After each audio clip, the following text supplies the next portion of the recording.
सिसोदिया और आप नेता उत्तराखंड के मुख्यमंत्री चेहरा कर्नल कोठियाल क्या कुछ कहना ऊपर 50,000 रुपए। इसके बाद उत्तराखंड में स्थिति बदहाल होती जा रही है।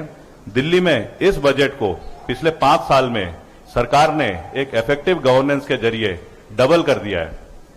दिल्ली में स्वास्थ्य की सुविधाएं, शिक्षा की सुविधाएं, बिजली, पानी और महिलाओं को जो फ्री में ट्रांसपोर्टेशन में फ्री सुविधाएं मिलती हैं, वो सब इस बजट में इनकॉर्पोरेट करके होती है।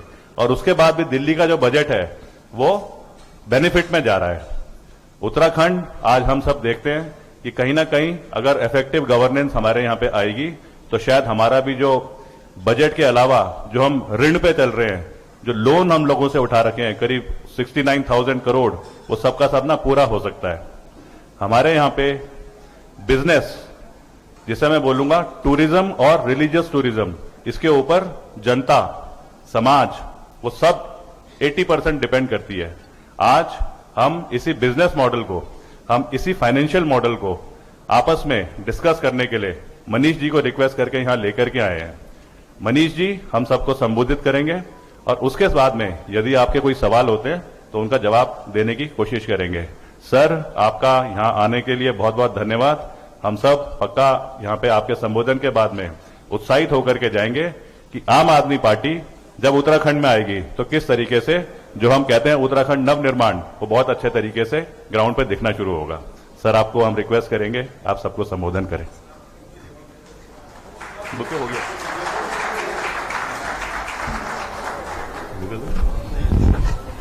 सभी मीडिया के साथियों से निवेदन है, कृपया एक बार आप सब लोग सीट ले लीजिए। उसके बाद मनीष जी कार्यक्रम खत्म होने के बाद आप सब लोगों से बाइट भी करेंगे। पीछे जो हमारे व्यापारी साथी आए हुए हैं उनको देखने में, सुनने में परेशानी होगी। सभी मीडिया बंधुओं से निवेदन है कि आप लोग प्लीज अपना कैमरा यहीं छोड़ दीजिए, आप अपनी अपनी सीट ले लीजिए प्लीज। आप लोगों से रिक्वेस्ट है ये। फिर मनीष सर अपना एड्रेस करेंगे। प्लीज अमित जी एक बार आप देखिएगा, यहीं बैठ जाइए आप लोग, कोई दिक्कत नहीं है।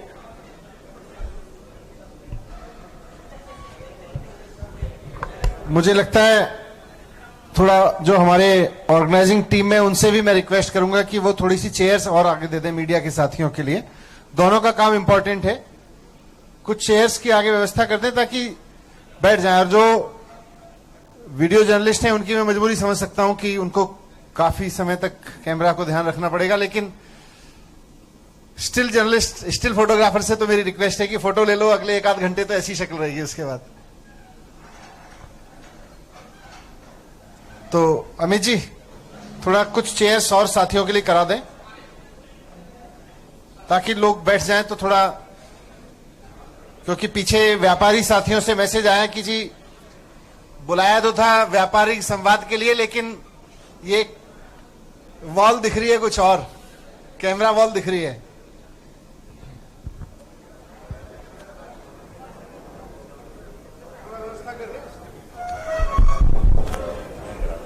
हाँ, और कार्यकर्ताओं से भी रिक्वेस्ट है, थापा जी आप बिठाने का ना सबको रिक्वेस्ट करें और बिठवाएं ताकि अच्छे तरीके से जो मनीष सर को सब मिलने सुनने आ रखे हैं थोड़ा अच्छा भी लगेगा। और मीडिया के जरिए आज हमारी वॉइस जानी भी चाहिए। जैसे मनीष सर अभी कह रहे थे थोड़ी देर पहले कि 1 घंटे में मेरी शक्ल बदली नहीं होगी। मेरे को लगता है क्योंकि उत्तराखंड में आ रखे हैं तो 1 घंटे में ये और यंग दिखेंगे। बाकी बीच में जो कार्यकर्ता साथी विचित्र बिठाते हैं मेरे ख्याल से सबको। अमित आपके पीछे जितने लोग खड़े हैं उनको भी कहीं बैठ जाएं, क्योंकि और मेरे ख्याल से जो लोग खड़े हैं वो सोच लें कि उन्हीं के बारे में बोल रहे हैं, उनको लगता है किसी और के बारे में बोला जा रहा है। हाँ जी, धन्यवाद।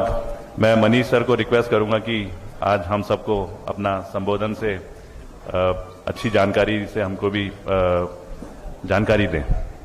बहुत बहुत धन्यवाद आदरणीय कोठियाल जी, कर्नल साहब। मेरे साथ आईजी साहब भी हैं, रजिया जी भी हैं, राजीव जी भी हैं साथ में, दिल्ली के शिक्षा मंत्री, वित्त मंत्री के रूप में, उप मुख्यमंत्री के रूप में आप तक कुछ काम तो पहुंचा है, लेकिन कुछ खास बात मैं आपके बीच में रखने के लिए यहां आया हूं।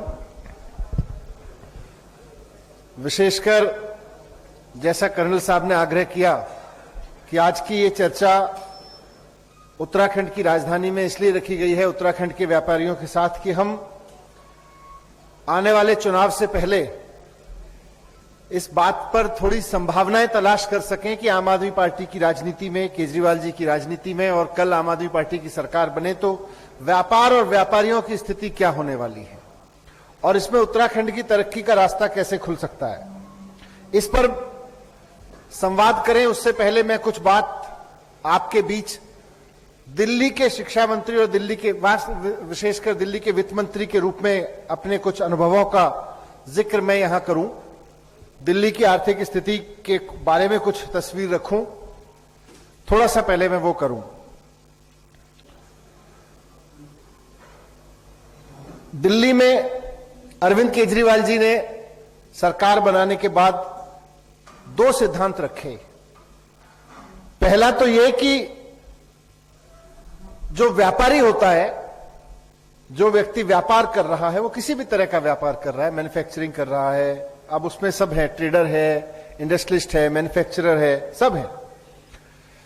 तो जो व्यापार है, व्यापारी कर रहा है, व्यापार करने वाला जो व्यक्ति है वो केवल अपनी तरक्की में नहीं बल्कि पूरे प्रदेश की तरक्की में भागीदार होता है। इसको वो आधार मान के चलते हैं मुख्यमंत्री जी। और दूसरा उनका सिद्धांत है कि व्यापार करना व्यापारी का काम है, सरकार का काम नहीं है। सरकार का काम केवल सरकार चलाना है। व्यापारी के हिस्से में व्यापार करने देना चाहिए, सरकार को व्यापार करने के तामझाम में नहीं उलझना चाहिए। दो सिद्धांत लेके अरविंद केजरीवाल जी चलते हैं, उनकी राजनीति का ये मूल सिद्धांत है। और इसी सिद्धांत पे चलते हुए आपको याद होगा कि 2013 में एक 49 डेज के लिए अरविंद केजरीवाल जी के नेतृत्व में आम आदमी पार्टी की सरकार बनी। उसमें चाहे अनचाहे जिस तरह से ईमानदारी से काम होना शुरू हुआ, उसमें चाहे अनचाहे कुछ घटनाक्रम इस तरह का रहा जाने अनजाने में कि अरविंद केजरीवाल जी ने मुख्यमंत्री बनते ही ऐलान किया कि दिल्ली में कहीं भी कोई किसी से रिश्वत मांगे, आम आदमी से, किसी व्यापारी से, किसी से भी कोई सरकारी कर्मचारी रिश्वत मांगे, किसी ठेकेदार से कोई रिश्वत मांगे, वो फलाने फोन नंबर पे फोन करके भेज दो, उसकी मोबाइल पे रिकॉर्डिंग कर लेना और उसको, उस अफसर को हम ठीक कर देंगे। 29 अधिकारी जिनके खिलाफ पुख्ता कंप्लेंट व्यापारियों की तरफ से आई, लोगों की तरफ से आई, उन पे 49 डेज के अंदर पहले 2-3 हफ्ते में ही एक्शन ले लिया गया। और उसका नतीजा यह हुआ कि व्यापारी वर्ग का काम आसान होता चला गया। फिर मुख्यमंत्री जी ने दिल्ली के व्यापारियों के साथ एक बैठक की कि भाई बताओ, क्या चुनाव से पहले भी करते रहते थे और वो मांगे आती रहती थी, बताओ भाई अब सरकार बन गई है, क्या करें। तो व्यापारी वर्ग के पास से सबसे पहले डिमांड आई कि जी, और यहां पर आपने दिल्ली के डिप्टी सीएम मनीष सिसोदिया